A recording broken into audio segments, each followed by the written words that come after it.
Current electricity में क्या होता है कि the study of electric charges in motion is called current electricity.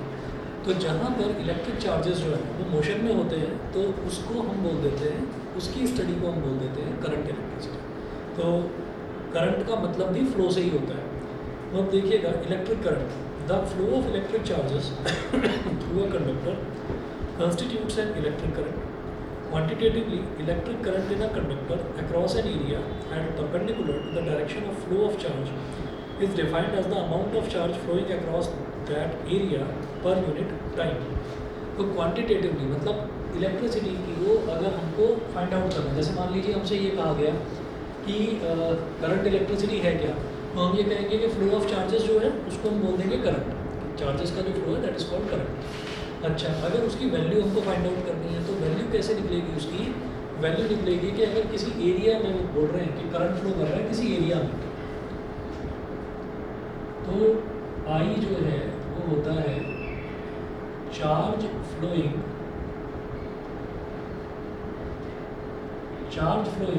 पर यूनिट टाइम, यानी कि upon time taken. Charge flowing upon time taken, ये तो करंट हो गया। ये क्या हो गया? ये उसकी क्वांटिटी हो गई अगर उसको हमको कैलकुलेट करना है तो।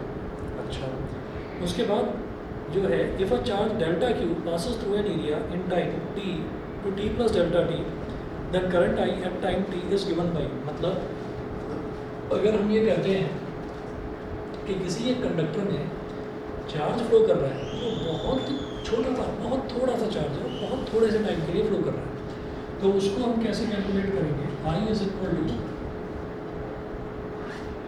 Limit delta t tending to zero, ये टाइम बहुत छोटा है, limit delta t tending to zero into delta q upon delta t. ठीक है, delta q upon delta t. तो जब भी कभी हमारे पास एक बहुत छोटी टर्म आती है कि delta q upon delta T है और साथ में ये भी बता रखा है कि ये जो डिनोमिनेटर है, ये डिनोमिनेटर बहुत छोटा है, तो इसी का जो फॉर्मूला है वो ये बन जाता है D Q by D T. D Q by D T का मतलब क्या है कि आपको अगर चार्ज वेरिएबल दे रखा है ना, तो चार्ज को आपको टाइम के रिस्पेक्ट में डिफरेंशिएट करना है, तो आपके पास करंट आ जाएगा। This value of current is called instantaneous current. Instantaneous current.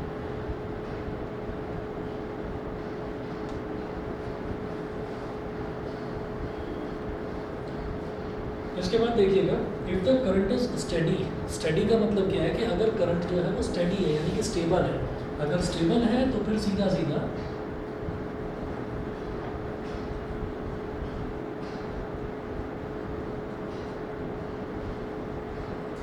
Current is study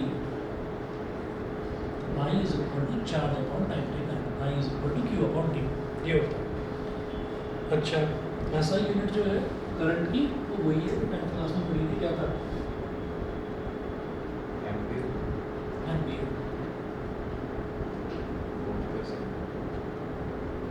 is amperes. ठीक है, उसके बाद अगला टॉपिक थियोरेटिकल टॉपिक है distinguish between conventional and electronic current. Conventional current और इलेक्ट्रॉनिक करंट में आपको डिफरेंस बताना है कि क्या है। तो कन्वेंशनल करंट क्या होता है? By convention the direction of motion of positive charges is taken as the direction of electric current. तो कन्वेंशनली ये देखा जाता है कि जो पॉजिटिव चार्जेस के जो डायरेक्शन ऑफ मोशन है, the direction of motion of positive charges is taken as the direction of electric current.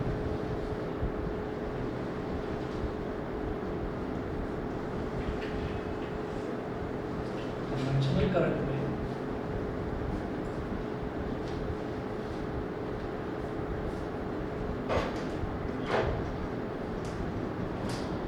direction of motion of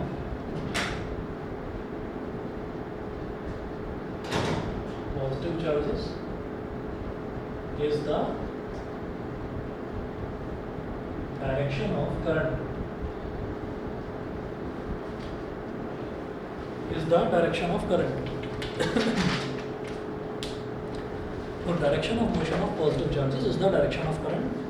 अच्छा, इलेक्ट्रॉनिक करंट में क्या होता है? इलेक्ट्रॉनिक करंट में ये है, as the electrons are negatively charge particles, so the direction of electronic current, that is current constituted by the flow of electrons, is opposite to that of the conventional current.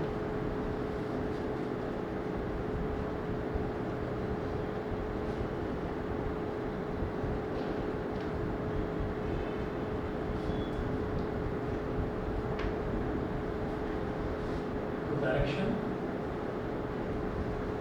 of motion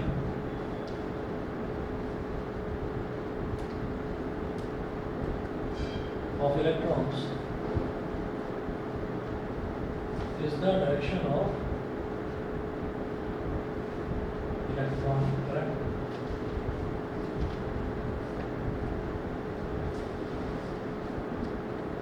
Is the direction of electronic current. तो conventional current में क्या होता है? Conventional current ये है कि जो positive charges हैं, पॉजिटिव चार्जेस के फ्लो को कन्वेंशनली पॉजिटिव चार्जेस के फ्लो को बोला जाता है कि करंट का डायरेक्शन ये है, कन्वेंशनल करंट का. और इलेक्ट्रॉनिक करंट जो है उसका डायरेक्शन क्या होता है? कि direction of motion of negative charges. तो negative charges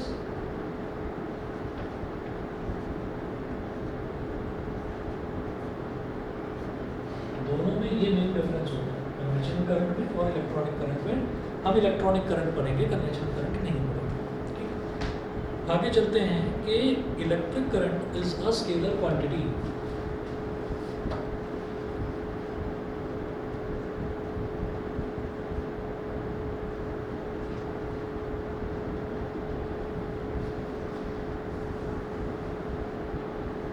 is a scalar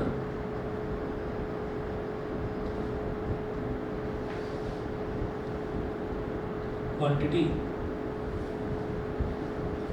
Although electric current has both magnitude and direction, electric current का मैग्नीट्यूड भी होगा, q अपॉन टी करेंगे या dq बाई dt करेंगे, और उसकी डायरेक्शन भी होगी.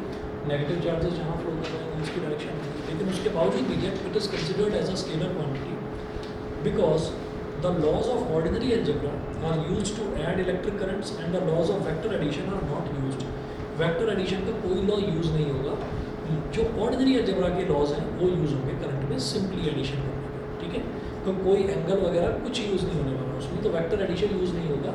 दूसरी चीज़, अगर हम वैसे भी देखते हैं तो करंट को कैलकुलेट करने के लिए हमको चार्ज की ज़रूरत पड़ती है. चार्ज कोई वेक्टर क्वांटिटी नहीं है, ये भी स्केलर क्वांटिटी है, और टाइम की भी कोई डायरेक्शन नहीं होती, ये भी दोनों स्केलर क्वांटिटी है.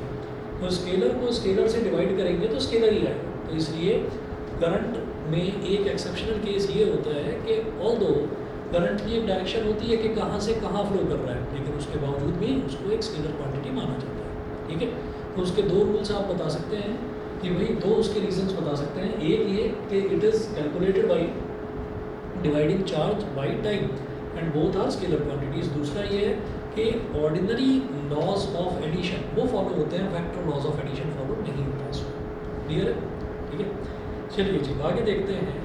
नेक्स्ट है, अगला जो टॉपिक है वो है electromotive force, EMF.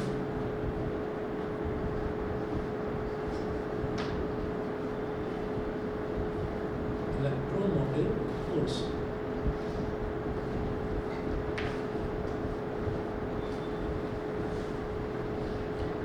Electromotive force में क्या है, अब ये समझने वाली चीज़ है.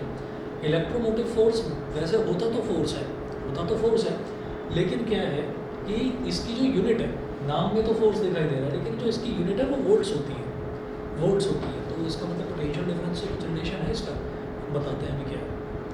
देखिए, a battery is a device which maintains a potential difference between it two terminals A and B.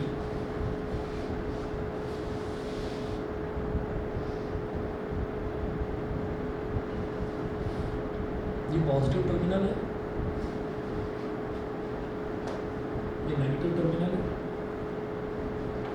ये है ए और ये है बी. एफ एन और ये हो जाएगा एफ ई, एफ एन और एफ ई. ठीक है, वही बताते हैं क्या चीज़ है. Due to certain chemical reactions, positive और नेगेटिव टर्मिनल्स होते हैं किसमें, किसी भी बैटरी में. ठीक है, अच्छा, Due to certain chemical reactions, a force of non-electrostatic origin is exerted on the charges of the electrolyte. This force drives positive charges towards terminal A and negative charges towards terminal B. तो होता क्या है कि जितने भी हमारे पास कोई भी हम बैटरी ले लेंगे तो बैटरी में दो टर्मिनल्स हमारे पास आएंगे. तो एक फोर्स ऐसी होती है जो कि नॉन इलेक्ट्रोस्टैटिक ओरिजिन की होती है. केमिकल रिएक्शन, कोई बैटरी है तो बैटरी किसी ना किसी चीज़ की तो बनी होगी, जैसे निकल कैडमियम की होती है बैटरी, जैसे आपकी इलेक्ट्रोलाइट वाली बैटरी होती है. तो हम ये कहेंगे कि जिस भी चीज़ की बैटरी बनी हुई है तो उसके अंदर कोई ना कोई तो केमिकल रिएक्शंस होंगे. उन केमिकल रिएक्शंस की वजह से नॉन इलेक्ट्रोस्टैटिक ओरिजिन की फोर्स लगेगी. नॉन इलेक्ट्रोस्टैटिक ओरिजिन क्या होता है? जैसे हमने कहा कि पॉजिटिव टर्मिनल है या पॉजिटिव चार्जेस हैं, उनके आसपास कोई पॉजिटिव चार्ज है तो ये इसको रिपेल करेगा. कूलम्स लॉ, ठीक है. फोर्स लगती है तो ये फोर्स कौन सी कहलाती है? इलेक्ट्रोस्टैटिक फोर्स कहलाती है. ऐसे ही अगर कोई नेगेटिव चार्ज है तो पॉजिटिव नेगेटिव को अपनी तरफ अट्रैक्ट करेगा, तो वो भी क्या कहलाती है? वो भी इलेक्ट्रोस्टैटिक फोर्स कहलाएगी. लेकिन कुछ केमिकल रिएक्शंस की वजह से जो फोर्सेस डेवलप होती हैं उनको हम बोल देते हैं कि वो इलेक्ट्रोस्टैटिक फोर्स नहीं है, तो नॉन इलेक्ट्रोस्टैटिक फोर्स. तो वो हो गई हमारे पास Fn.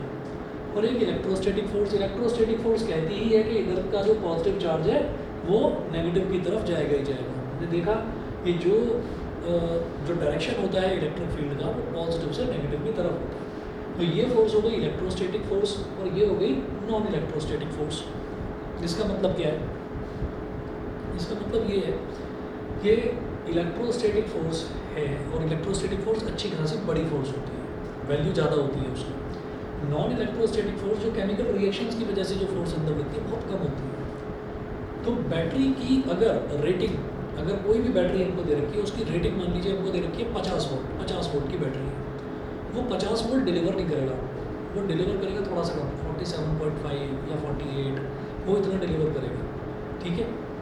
तो जो ओरिजिनल जो रेटिंग है दैट इज़ कॉल्ड EMF. वो EMF होता है. मतलब बैटरी की जो ओरिजिनल वोल्टेज है, जो मार्क्ड वोल्टेज है, उसको हम बोल देते हैं EMF.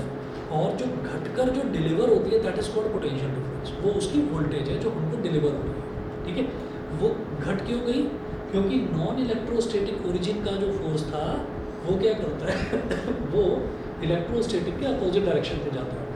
वो पॉजिटिव चार्जेस को पॉजिटिव टर्मिनल की तरफ लेकर जाएगा, नेगेटिव को नेगेटिव की तरफ लेकर जाएगा. ठीक है. अब वो केमिकल रिएक्शंस कौन से होते हैं वो हमको करने की ज़रूरत नहीं है. ठीक है. हमको सिर्फ इतना ये ध्यान रखना है कि एक नॉन इलेक्ट्रोस्टैटिक फोर्स बैटरी के अंदर एग्जिस्ट करती है. वो क्या करती है? वो बैटरी के मतलब इसके बीच में जो भी जिस भी मटेरियल की बनी हुई है, पॉजिटिव चार्जेस को पॉजिटिव टर्मिनल पर इकट्ठा करने की कोशिश करती है, नेगेटिव को नेगेटिव. हो नहीं पाते क्योंकि इलेक्ट्रोस्टैटिक फोर्स कहती है पॉजिटिव का यहाँ पर क्या काम है, चलो नेगेटिव की तरफ चलो. नेगेटिव का यहाँ क्या काम है, चलिए तुम पॉजिटिव की तरफ चलिए. तो ये जो चीज़ है, जो डिफरेंस आ जाता है, वो डिफरेंस होती है वोल्टेज डिलीवर्ड, और जो अंदर उसके पूरी वोल्टेज रेटिंग होती है दैट इज कॉल्ड EMF. ठीक है. अच्छा, suppose the force on a positive charge Q is Fn. As the charge is built up on the two terminals A and B, a potential difference is set up between them. An electric field E vector is set up in the electrolyte from A to B. A से B के बीच में एक electric field develop हो गया. This field exerts a force Fe on the charge Q in the opposite direction of Fn. ये non electrostatic force है, ये electrostatic force है. In the steady state, the charges stop accumulating further. Steady state में जो charges हैं वो कहीं accumulate नहीं होते, कहीं इकट्ठे नहीं होते. ठीक है. The work done by the non-electrostatic force during the displacement of a charge Q from B to A is, हम ये कहेंगे कि B से A तक अगर charges जा रहे हैं तो उसमें work done कितना हो जाएगा? Fn into D. भाई वर्क डन क्या होता है? Force into displacement. डिस्टेंस मान लीजिए B से A के बीच का D है. उसके बाद ये है where D is the distance between terminals A and B. The work done per unit charge is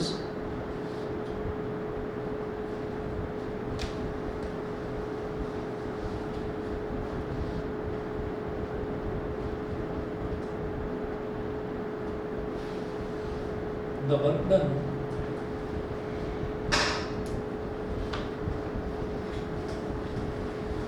per unit charge is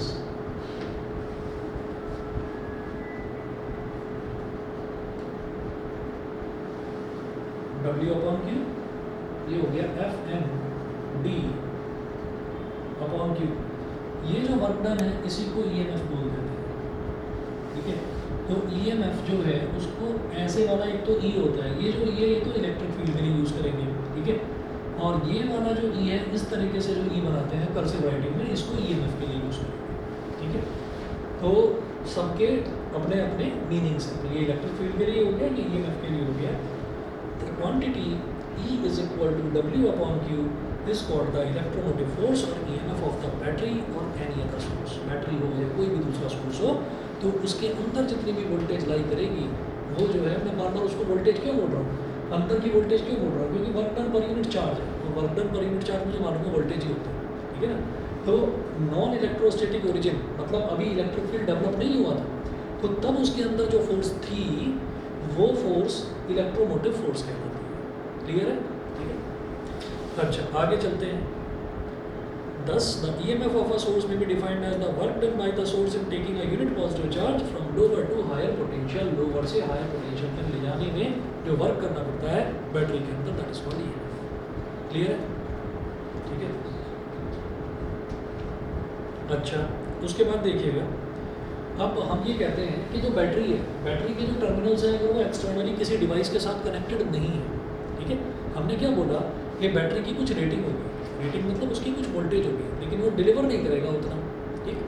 तो if the two terminals of the battery are not connected externally, यानी कि battery ऐसी चुपचाप रखी हुई है कि connection नहीं दे रखा है, तो क्या होगा, ये वाली जो फोर्स है Fn और ये वाली जो फोर्स है Fe, ये दोनों की दोनों इक्वल हो जाएगी, ठीक है। तो if the two terminals of the battery are not connected externally then Fn is equal to Fe।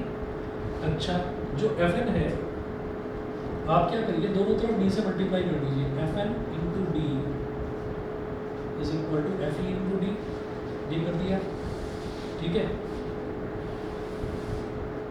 Fn into D ऐसे ही लिखा रहेगा, और Fe क्या होता है हम ये जानते हैं, जो इलेक्ट्रोस्टैटिक फोर्स है वो क्या होती है, चार्ज इंटू इलेक्ट्रिक फील्ड, तो QE बोल सकते हैं उसको, तो इसको बोलेंगे QE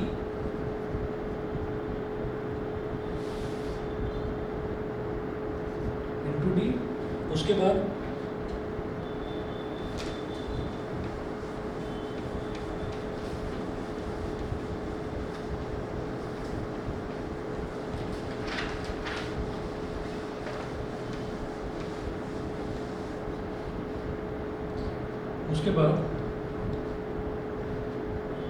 अब क्या करेंगे, इसको Q को इधर ले आओ नीचे,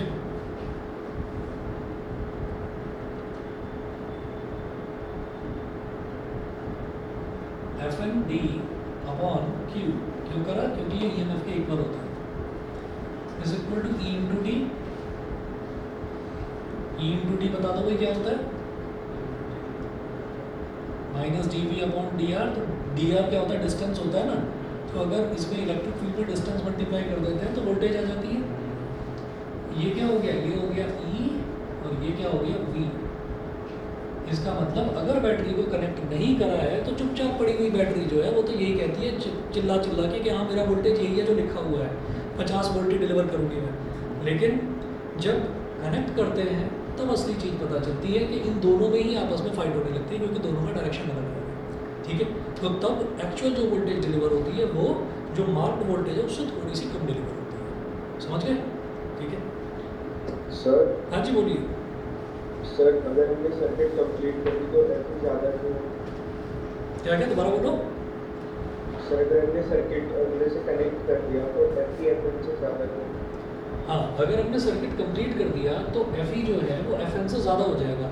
उसका रीज़न क्या है कि फिर जो है ना, जैसे ही हमने सर्किट कंप्लीट करा तो चार्जेस की ये प्रॉपर्टी होती है कि वो पॉजिटिव से नेगेटिव की तरफ जाते हैं। अब यहाँ पर तो आपने रोक रखा है, तो यहाँ ज़बरदस्त ताकत लगी हुई है कि पॉजिटिव जो चार्जेस यहाँ इकट्ठे हैं और नेगेटिव इधर हैं, वो सारे इसकी तरफ जाएंगे, लेकिन उनको मीडियम नहीं मिल पा रहा है, उनको जाने का रास्ता नहीं मिल पा रहा है, खुला एरिया है, ठीक है, एयर है, तो उनको ढंग से मीडियम नहीं मिल पा रहा है। आपने क्या करा, आपने यहाँ से ले जाकर और आपने कोई रेसिस्टेंस मतलब फैन, ट्यूबलाइट, टीवी, फ्रिज कुछ भी कनेक्ट कर दिया और उसको आपने यहाँ से कनेक्ट कर दिया, तो आपने तो रास्ता दे दिया ना उसको, आपने उसको रास्ता दे दिया, वो खट खट खट खट करंट इधर से फ्लो करना शुरू कर जाएगा पॉजिटिव से नेगेटिव की तरफ, और वो जब फ्लो करेगा तो हमको एनर्जी मिलेगी तो इसका मतलब क्या है कि ये चीज़ जो है ये फैन या है ट्यूबलाइट है जो भी है वो काम करना शुरू कर जाएगा। ठीक है, तो उसमें क्या है कि उसमें हमारा जो ये एफ ई है, एफ ई का जो ये इधर जो डायरेक्शन आ रहा है, तो एफ ई का जो डायरेक्शन है वो एफ ई का डायरेक्शन रहेगा पॉजिटिव से नेगेटिव, तो वो पॉजिटिव से नेगेटिव इस तरफ से ना जाकर इस तरफ से जाने लगेगा पॉजिटिव से नेगेटिव, और ये डायरेक्शन नेगेटिव से पॉजिटिव, तो ये बेचारा देखता रह जाएगा एफ कि अरे मैं तो मेरा तो ओरिजिन ही खत्म हो गया। ठीक है, और ये एफ ई जो है वो अपना खुश हो गया कि हाँ बिल्कुल रास्ता मिल गया। लेकिन क्या है कि एफ एन भी डिस्टर्बेंस तो प्रोड्यूस करेगा, तो एफ एन ज़्यादा प्रॉब्लम क्रिएट नहीं कर पाएगा, क्योंकि इधर जो ये रेसिस्टेंस बैठा है, रेसिस्टेंस का मतलब ही एब्जॉर्बिंग होता है, एब्जॉर्ब करना, तो वो अपने अंदर चार्जेस के फ्लो को एब्जॉर्ब करना शुरू करेगा, तो वो इस कदर एब्जॉर्बेंस शुरू होगी कि ये जो एफ एन है, इस एफ एन को थक हार कर गिव अप ही करना पड़ेगा। तो एफ एन जितना भी है, जो भी उसकी वैल्यू है, उसको ये एफ ई जो है वो ओवरकम कर जाएगा। मेरी बात समझ में आ गई? ये काम तभी होगा जब कनेक्शन होगा, क्योंकि उसको एक ऑल्टरनेट और इजी पाथ मिल गया ट्रैवल करने का। ठीक है, उसके बाद देखिए, हाँ जी, hence the EMF of a source is equal to the maximum potential difference between the terminals when it is not connected to any circuit। जब किसी सर्किट के साथ कनेक्टेड नहीं है तो EMF जो है वो पोटेंशियल डिफरेंस के इक्वली होता है। ठीक है, अच्छा 1 मिनट वेट करिए, बस मैं 1 मिनट बाद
दोनों का सेक्शन सेम है स्कूल में? आगे बैठता है, पीछे पीछे सबसे पीछे क्यों बैठते हो? हाँ,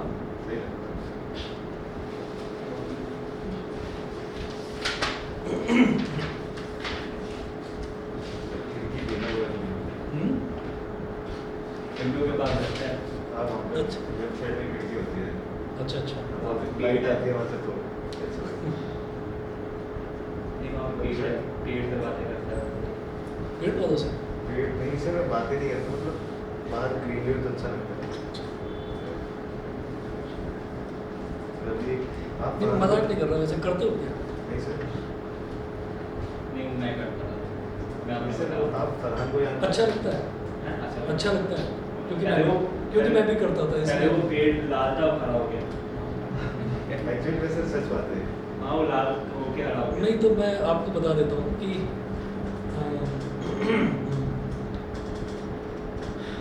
बस ये था कि मजा। मन में आया कि चलो पौधा लगाते हैं, मन में आया कि पौधा लगाते हैं, तो पौधा लगाया एक। और जब यहाँ पर आए थे तो बड़ा ड्राई बेकार सा एकदम ऐसा था कि कुछ भी नहीं था इस तरह का। 8 साल पहले आया था। तो ये वाला वो है ना जो डिवाइडर है इधर, ये इसके सामने गुड़गांव के सामने, तो एक पौधा लगाया मैंने ऐसे ही, मन करा मेरा। एक वीडियो है भाग चले जंगल की ओर, वीडियो है, मतलब वो चैनल है, यूट्यूब चैनल है।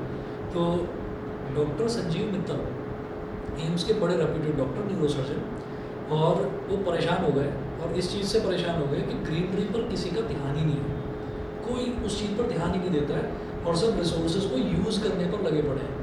तो वो वहाँ से निकल गए। ऐसे ही एक IIT के प्रोफेसर की भी कहानी है, उस पर तो यूट्यूब पर शॉर्ट स्टोरी भी पड़ी हुई है। तो वो राजस्थान के पास एक जगह थी, तो वहाँ चले गए और उन्होंने पौधा लगाना शुरू करा वहाँ पर, जबकि वहाँ पर रेत है। और अगर ईमानदारी से, अगर सचमुच में पेड़ पौधों से दिल लगाकर दोस्ती करके अगर आप उनकी केयर करना शुरू करें तो वो रिस्पॉन्ड करते हैं, वो जवाब देते हैं। मतलब ये वैसे ही नहीं फेंक रहा हूँ मैं, ये उस स्टोरी में उन्होंने बताया है खुद। और IIT का प्रोफेसर है तो हल्का फुल्का आदमी तो होगा ही। तो उन्होंने क्या करा, उन्होंने वहाँ पर बस यही काम करा था कि दूर कहीं जाते थे, साइकिल पर जाते थे, दाढ़ी भी इतनी बड़ी हो रखी, बाल भी पूरे बड़े बड़े हो रखे, और मतलब उनके बारे में सब कहते थे, स्टोरीज सब सुनते थे, लेकिन कोई देखता नहीं था कि क्या कर रहा है ये आदमी, कर क्या रहा है। घर परिवार बीवी बच्चा सब छोड़ दिया और अपना चले गए। वो भी कहने लगे कि ये तो पागल हो गया, घर वाले वो भी कहने लगे कि ये तो आदमी पागल हो गया। रोने लगे कि पापा घर चलो घर चलो। पापा को कोई मतलब नहीं, पापा कह रहे बेटा तू भी यहीं आ जा, ठीक है। अब बेटा कह रहा है कि पापा मुझे लाइफ जीनी है अपनी, आप ये कहाँ मुझे लेकर आ गए। तो उन्होंने क्या करा, साइकिल पर डब्बे बांध कर, और दूर ऐसा होता था जैसे गवर्नमेंट क्या करती है कि जो इलाके जहाँ पर पानी नहीं आता तो वहाँ पर वो पानी का टैंकर आता है, वहाँ टैंकर से पानी भरा, फिर गए और जाकर उसमें पानी डाला, ठीक है। फिर दूसरे पौधे में डाला, फिर बराबर में पौधे में डाला। तो धीरे धीरे हमने ये पढ़ा ही है कि जो भी कोई प्लांट होता है वो प्लांट जो है वो ज़मीन में से अगर उसकी जो रूट्स हैं वो प्रॉपर ग्रो कर गई तो वो ज़मीन में से जो है वो वाटर को एब्जॉर्ब कर सकता है, ठीक है। तो आप कोई सक्शन पंप लगा दीजिए, आप बोरिंग वाटर सबमर्सिबल पंप लगा दीजिए, लेकिन जो सक्शन की कैपेबिलिटी एक प्लांट की है वो किसी की नहीं होती, ठीक है। वो सक करेगा, पानी वो खींचेगा। अब उसने उधर से खींचना शुरू करा, बराबर में लगाया, फिर बराबर में लगाया, लगाते लगाते 10, 15, 20 साल बीत गए और वो एरिया इतना ग्रीन हो गया। कच्छ के पास है, कच्छ रेगिस्तान वाला एरिया है ना, उसके पास है। और अब गवर्नमेंट ऑफ इंडिया ने देखा कि भाई इस आदमी ने एक आदमी ने ऐसा कर दिया इस एरिया को, तो उन्होंने बुलाकर उनको प्राइज़ दिया है। आपने देखा होगा कि जो ये नेशनल अवार्ड जो दिए जाते हैं तो उसमें एक आदमी आया था जो नंगे पैर आया था और बड़ी बड़ी सफ़ेद दाढ़ी थी, सफ़ेद बाल थे और धोती कुर्ता पहना हुआ था। तो वो बड़ा माना हुआ मतलब IIT का प्रोफेसर है ना। और इसी तरीके से मैंने उसको देखा, मैंने कहा तो मैं इतना बड़ा महान तो नहीं हूँ पर कुछ तो कर सकता हूँ। तो मैंने इधर नीम का पेड़ लगाया, तो वो धीरे धीरे ग्रो करना शुरू करा, मुझे अच्छा लगने लगा। तो मैं जब कॉलेज जाता था तो मैं उसमें पानी डालते हुए बॉटल ले जाता था, साथ में बाइक रोकी और पानी डाल दिया। कुछ लोग देखते भी थे ये क्या कर रहा है, वहाँ पर डाला, फिर अच्छा लगा, धीरे धीरे वो ग्रो करना शुरू हुआ। मैंने कहा तो हाइट बढ़ गई इसकी कुछ, फिर दूसरा भी लगा दिया, फिर तीसरा भी लगा दिया। तो इस रोड पर 5 नीम के पेड़ लगे हुए हैं। वो पाँचों जो हैं वो मैंने किसी न किसी के हाथ से लगवाए हैं। एक अपने भाई की बेटी से, अपने बेटी से लगवाया, एक अपनी वाइफ से लगवाया, भाई की वाइफ से लगवाया, तो उन सबसे लगवाया। और जो एक सबसे बड़ा काम हुआ है वो तो मज़ा आ जाएगा, इस बरसात के बाद देखना, एक मैंने बरगद का पेड़ भी लगाया। तो वो बरगद का पेड़ जो है वो मैंने 4 पत्ती, उसकी फ़ोटो भी खींची हुई है, उसकी 4 पत्तियाँ थी और इस टाइम वो इतना बड़ा हो रखा है, उसको देखकर मज़ा आता है। तो कभी कभी हाँ, यहाँ से नहीं दिखेगा। यहाँ पर क्या है कि इधर जो एक ये जियोन वाली एक बिल्डिंग है, उस जियोन एक कोचिंग सेंटर खुला था यहाँ पर IIT वाला जियोन, तो उसके बराबर में नीचे वो है पतंजलि का स्टोर, उसके बराबर में सेंट्रल बैंक ऑफ इंडिया। तो बीच में जो है पैसेज खाली है, उस पैसेज से सामने दिखाई देता है ना। तो डिवाइडर पर मैंने लगाया था। वो स्टार्टिंग में डिवाइडर थी। हाँ, स्टार्टिंग में ही जैसे आप मुड़ेंगे तो मुड़ते ही जैसे आप मुड़ोगे ना तो आपको एक थोड़े से गैप के साथ एक और आपको बहुत सारे आ गए वहाँ वो 5 तो मैंने लगा रखे हैं, नीम का पेड़ 5 मैंने लगाए हैं और एक बरगद का पेड़ लगाया है। तो सर सड़क पे उसके लगते हैं ऐसे पेड़ आ गए। कैसे मतलब किसी के डिवाइडर है, यहाँ से पत्ती आ जाती है सड़क पे। हाँ, आ जाती है ऐसे पेड़ हो गए तो मतलब। हाँ, लेकिन वो मेरा लगाया हुआ तो नहीं है, मतलब और तो पुराने लगाए होंगे ना, गवर्नमेंट भी तो लगाती है, ऐसा थोड़ी है कि गवर्नमेंट नालायक ही है, पर बस वही है कि खुद को अच्छा लगता है, तो मैं भी कभी कभी बातें कर लेता था ऐसे ही देखता रहा। हाँ, पेड़ ने बात करी आपसे? पेड़ की बात नहीं करेंगे तो पेड़ बताओ। रिस्पॉन्ड करता है। मतलब किसी ने कहा था कि कोई अगर प्रॉब्लम है अपनी तो पेड़ को बता दो, पेड़ को बता दो, तो बता दिया इसलिए मैंने पूछा। चलिए जी, अब हम ना पेज नंबर 4 पर हैं, पेज नंबर 4 पर है, और यहाँ पर इलेक्ट्रोमोटिव फोर्स और पोटेंशियल डिफरेंस, इन दोनों के बीच में डिफरेंस दे रखा है। तो इलेक्ट्रोमोटिव फोर्स क्या है? It is the work done by a source in taking a unit charge once round the complete circuit. Electromotive force क्या होता है? It is the work done by a source in taking a unit charge once round the complete circuit. तो पूरे circuit में charge को ले जाने में जितना वर्क करना पड़ता है, that is called electromotive force. ये उसकी डेफिनेशन होती है। पोटेंशियल डिफरेंस क्या है? ये हम जानते हैं, it is the amount of work done in taking a unit charge from one point of a circuit to another.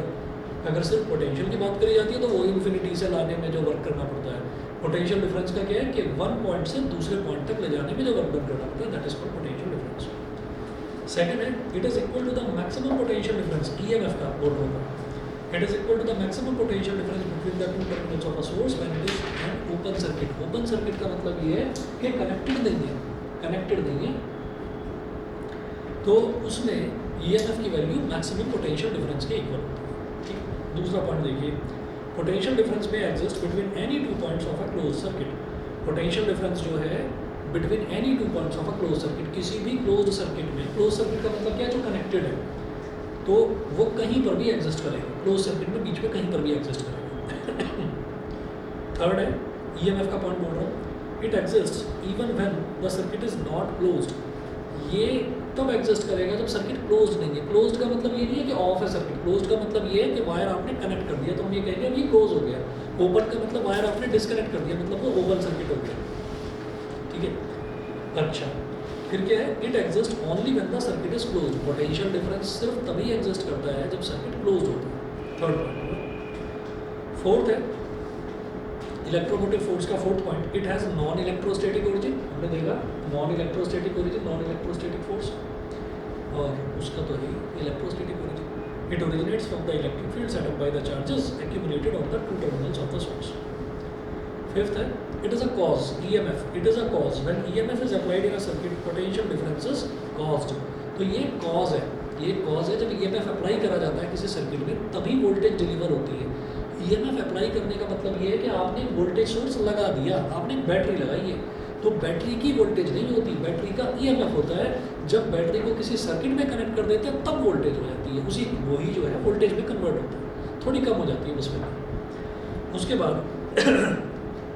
जो पोटेंशियल डिफरेंस का पांचवा पॉइंट है वो है it is an effect. Potential difference क्या है? ये असर है, इफेक्ट है। ईएमएफ की वजह से पोटेंशियल डिफरेंस क्रिएट होता है, नहीं तो नहीं क्रिएट होता किसी सर्किट में।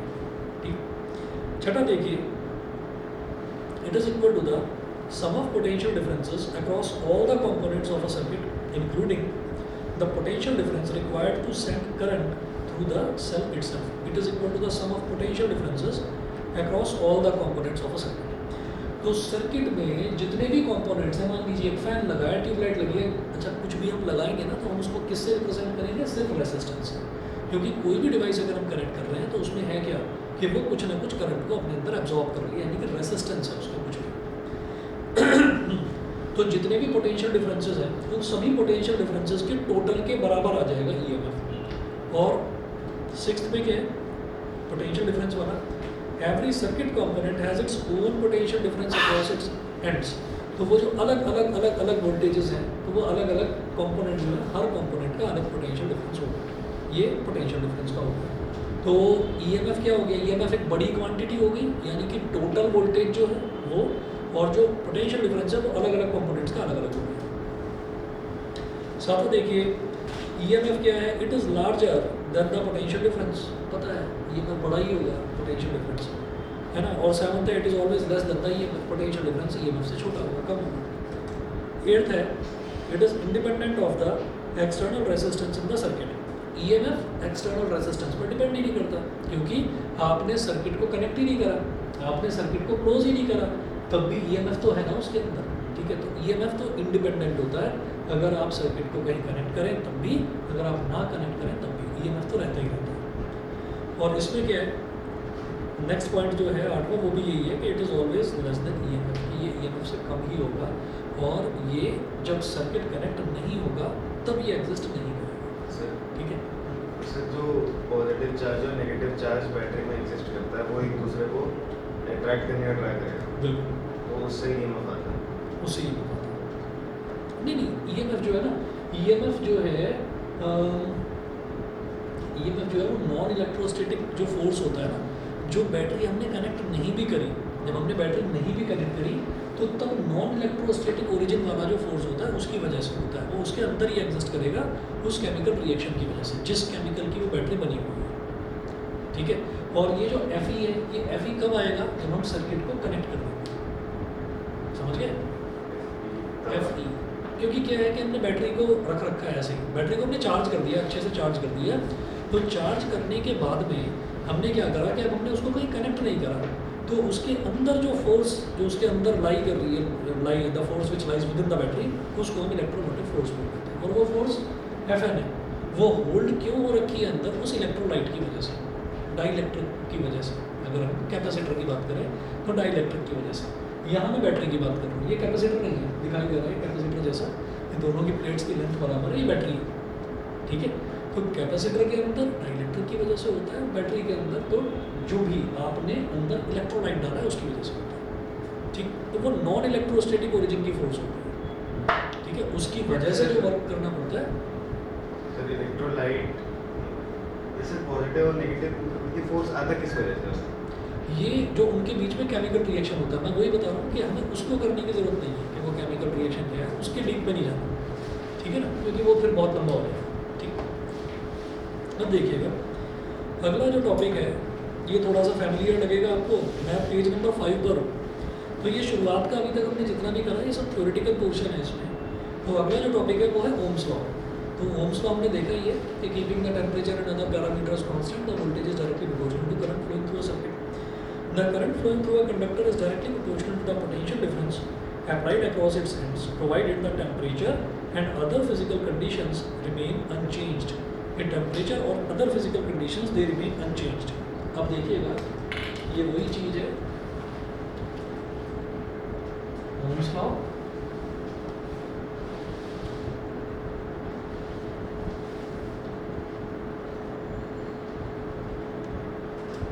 यहाँ है रेजिस्टेंस।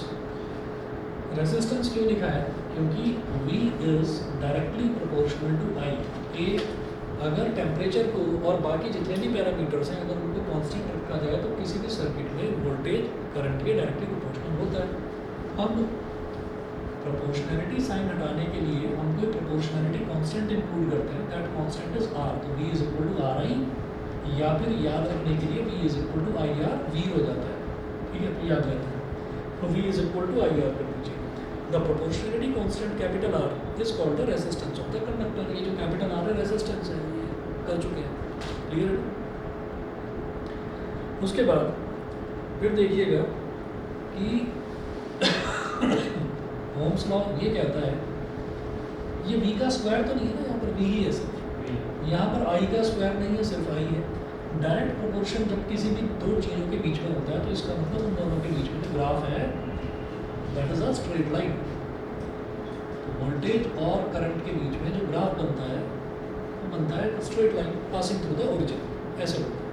आप वोल्टेज धीरे धीरे बढ़ाते जाएंगे, सर्किट का करंट भी धीरे धीरे बढ़ता चला जाएगा। अगला जो टॉपिक है, अगला टॉपिक भी वही है जो 10th में कर चुके हैं। ठीक है, ये तो क्लियर है ना, इसमें कुछ ज़्यादा डिटेल में बताने की जरूरत नहीं है। Factors affecting resistance, factors affecting resistance, तो ये किसके लिए आ रहा है, रेजिस्टिविटी समझने के लिए कि रेजिस्टिविटी क्या होती है। हाँ जी, ओम्स लॉ के स्टेटमेंट में तो ये लिखते हैं कि current directly proportional to voltage है, हाँ but V is directly proportional to I, ऐसे क्यों लिखते हैं? अच्छा, ये कुछ नहीं, आप आइए से टू भी लिख सकते बट आपने बोला था इसमें कुछ फर्क आता है, उसको बताता हूँ।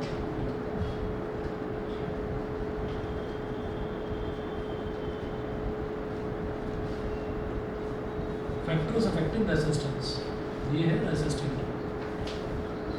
देखिए लिखा तो कुछ भी जा सकता है इसमें, हम v is directly proportional to i भी लिख सकते हैं, i is directly proportional to v भी लिख सकते हैं। एक्चुअल में है क्या, v is directly proportional to i इस वजह से लिखा जाता है क्योंकि अगर वोल्टेज नहीं होगा, अगर बैटरी नहीं होगी तो करंट नहीं आ सकता। करंट प्रोड्यूस ही तब होगा जब हमारे पास बैटरी होगी। तो इस वजह से हम v is equal to i लिखते हैं, क्योंकि मन में एकदम से ये ख्याल आ सकता है कि भाई v is directly proportional to i हमने लिख दिया। तो इसका मतलब क्या है, अगर मैं उल्टा लिखूँ i is directly proportional to v, तो फिर उसमें हम क्या कर सकते हैं, i is directly proportional to v अगर हम लिखेंगे तो फिर तो प्रोपोर्शनलिटी कांस्टेंट यहाँ आना चाहिए, और वो आएगा तो फिर तो ओम्स लॉ गड़बड़ हो जाएगा। हम ये कहेंगे कि नहीं लिखा जा सकता है, क्योंकि उसको क्या लिखते हैं, उसको लिखते हैं i is equal to G V. अब ये g क्या है, हमें करना नहीं है, इतना सिलेबस में नहीं है, लेकिन ग्रेजुएशन में करोगे। ये g होता है क्या, कंडक्टेंस, इसको बोलते हैं कंडक्टेंस। कंडक्टेंस क्या होता है, कंडक्टेंस रेसिप्रोकल होता है रेसिस्टेंस का। तो ठीक है, तो दोनों ही तरीके से, मतलब इसको भी अगर आप देखेंगे तो ये रेसिप्रोकल होता है, तो 1/r इंटू वी, आर इधर चला जाएगा तो भी वही बन जाएगा, I R is equal to V. उसको पहले लिखने का रीज़न सिर्फ और सिर्फ इतना है कि जब भी कोई चीज़ पहले लिखी जाती है, प्रोपोर्शनलिटी वाला कोई भी स्टेटमेंट लिखते हैं, तो वो जो पहले चीज़ लिखी जाती है वो इस वजह से लिखी जाती है कि ओरिजिनलिटी, मतलब कौन सी चीज़ है जो दूसरी चीज़ को जो है प्रोड्यूस कर रही है। फॉर एग्जांपल न्यूटन का सेकंड लॉ ऑफ मोशन कहता है कि F is directly proportional to A। Proportionality sign हटा देते हैं तो मास आ जाता है बीच में। हालांकि ओरिजिनल स्टेटमेंट नहीं है, ये भी डिराइव्ड स्टेटमेंट है। ओरिजिनल स्टेटमेंट तो चेंज इन मोमेंटम वाला होता है सेकंड लॉ का। और आप ये देखिए F इज इक्वल टू, यानी ऐसा क्यों हुआ, किसी ऑब्जेक्ट पर फोर्स लगाऊंगा तभी तो वो एक्सेलरेट करेगा। ठीक है, एक्सेलरेशन अपने आप नहीं आएगा। एक्सेलरेशन क्या है कि किसी ऑब्जेक्ट पर फोर्स लगाएंगे। उसी तरह से किसी सर्किट में वोल्टेज यानी कि बैटरी लगाएंगे तभी तो करंट फ्लो करेगा। तो जो चीज़ पहले हमारे पास होती है उसको इधर लिखा जाता है, जो उससे प्रोड्यूस होती है उसको बाद में लिखा जाता है। ठीक है, बताइए जी, यहाँ तक सभी को क्लियर है? ऑनलाइन वाले बता दें। Yes sir. ठीक है, चलिए जी। इसके बाद देखिएगा हम बोलते हैं फैक्टर्स अफेक्टिंग रेसिस्टेंस। तो रेसिस्टेंस को अफेक्ट करने वाले फैक्टर्स कौन से हैं बताइए, याद अगर कुछ है तो थोड़ा बहुत। सर रेजिस्टिविटी, टेम्परेचर, अरे नहीं सर, नहीं, एरिया, लेंथ और एरिया, बिल्कुल बिल्कुल। ठीक है, तो ये लेते हैं, पहला तो होता है लेंथ। हाँ जी, R is directly proportional to length. किसी भी कंडक्टर की जितनी ज़्यादा लेंथ होगी वो उसका रेजिस्टेंस उतना ही ज़्यादा होगा। ठीक है, उतना ही ज़्यादा करंट को एब्जॉर्ब करेगा। दूसरा, R is inversely proportional to A, यानी कि R is directly proportional to 1/A। ये दूसरा हो गया। उसके बाद होता है नेचर ऑफ मटेरियल। तो नेचर ऑफ मटेरियल क्या है कि अगर आपने मटेरियल ही बदल दिया तो मटेरियल बदलने से रेजिस्टेंस पर फर्क पड़ेगा। मटेरियल अगर सेम है तो रेजिस्टेंस पर फर्क नहीं पड़ेगा। जैसे अगर मैं आयरन की बात करता हूँ कि कोई आयरन का वायर है, तो आयरन का वायर रेजिस्टेंस ऑफर करेगा कुछ भी, लेकिन वहीं अगर मैंने आयरन की जगह क्या करा, मैंने कोई अलॉय यूज़ करा, तो अलॉय का रेजिस्टेंस बहुत ज़्यादा होता है। जैसे कि हीटिंग एलिमेंट होता है हीटर का, गीज़र का, है ना, इलेक्ट्रिक आयरन का, टोस्टर का, तो ये किससे बनता है, ये अलॉय से बनता है। तो अलॉय का क्या होता है, अलॉय का करंट को एब्जॉर्ब करने की जो कैपेबिलिटी है वो बहुत ज़्यादा होती है। तो इसलिए वो नेचर ऑफ मटीरियल पर भी डिपेंड करता है रेजिस्टेंस।